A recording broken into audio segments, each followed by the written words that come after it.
Hey everybody, what's up? This is James from RealJazzPiano, and today I've got a really neat technique for you. I want to teach you a way that you can add a sort of a punchy type quality to your playing. Now I know that doesn't sound like a very technical term, but suffice it to say, this is an extremely well-established part of jazz piano vocabulary. If you're interested in playing jazz piano, I think this is an important thing for you to learn.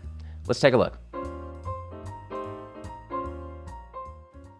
Okay, let's start by establishing what it is we're talking about here with this punchy sound. I want to cover my hands and the keys for just a second and give you a chance to just listen.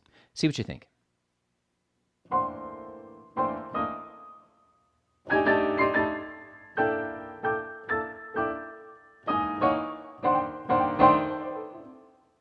So that's a demonstration of this sound. Hopefully it sounded familiar to you.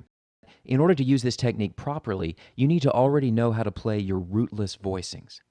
Okay, so let's crack the code here. Let's figure out how this thing works. We're going to have 3 rules. Rule number 1, both hands are going to generally move together rhythmically.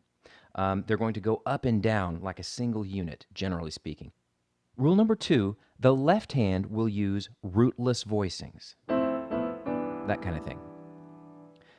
Rule number 3 is that the right hand will use either octaves or octaves with some note in the middle. And I'll explain more about how that works in just a moment. And that's it. So let's take a look at this with a couple of examples. Let's imagine for the moment that we've just got a C7 chord. Now I'm going to use, the left hand uses rootless voicings, so I'm going to use this right here, which we would normally think of as like a standard rootless voicing for like a C13. That'll work for now. And for the right hand, the left hand plays the voicings, the right hand is going to play either octaves or octaves with a note in the middle. Let's look at just octaves first.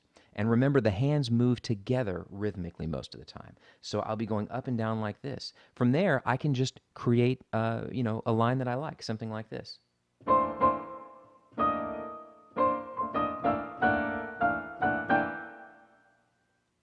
Now, if the chords change, then you can just change the voicings to reflect that. Like, for example, if we were doing blues in C, involving, C7 and F7 and so on, then I might do something like this.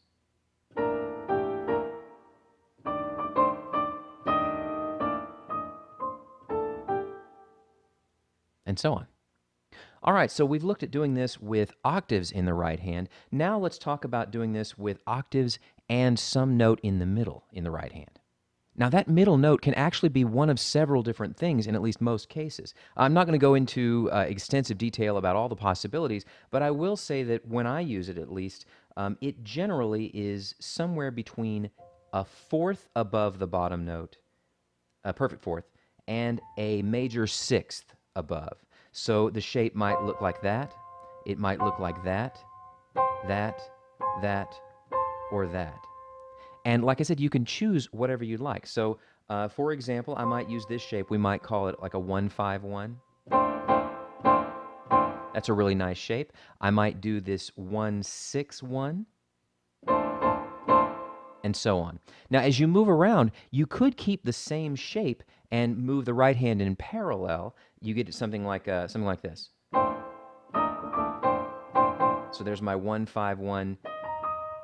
And then I moved it in parallel like that.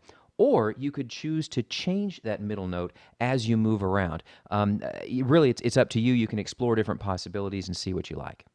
I would add that although the examples I've used so far have been really bluesy, this is not necessarily always a bluesy thing, nor is it always necessarily really big or loud. For example, if I did like a really slow 1-6-2-5 in D flat, you can hear how I could apply it there.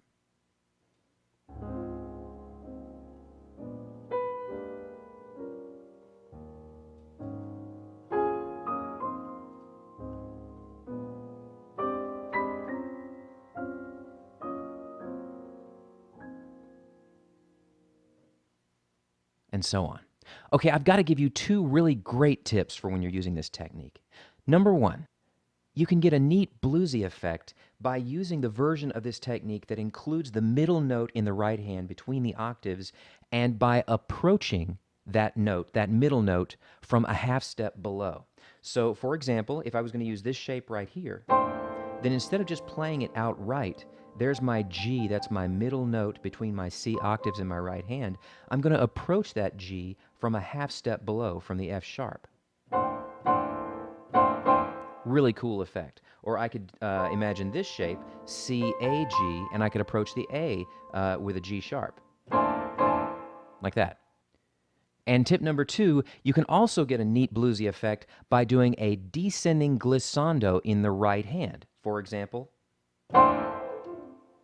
Well, that'll wrap things up for today. I really hope that you found this video to be useful and that it helps your playing. Please be sure to like this video, subscribe to this channel, and feel free to leave me comments below to tell me what you think. Thank you so much for watching. Have a good day.